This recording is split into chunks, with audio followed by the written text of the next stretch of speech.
好，现在呢，我们把这个糯米用这个清水呢把它清洗干净，然后呢用这个清水浸泡半个小时，然后呢这个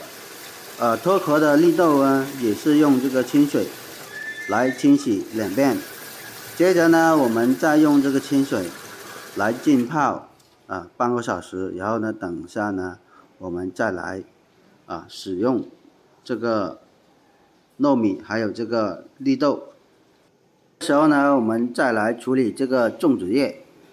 粽子叶呢我们新鲜的摘回来之后呢放到这个锅里面去，然后呢用这个热水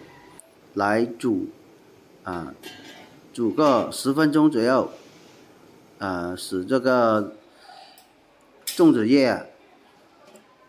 在包粽子的时候呢它就不会那么容易的破裂。我们呢煮呢要把这个粽子叶把它煮软，煮软之后呢我们再把这个粽子叶捞出来放到桶里面去，待会儿呢拿来进行清洗。接着呢我们把粽子叶放到这个水槽里面去，用这个清水来进行洗干净这个粽子叶上面的这个灰尘或者是这个杂质，因为呢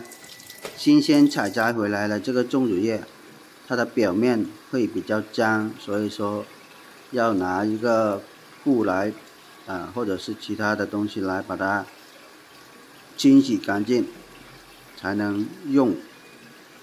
清洗干净了之后呢放到另一边进行备用就可以了。具体的话就这样子。接下来呢我们继续做下一步的这个操作。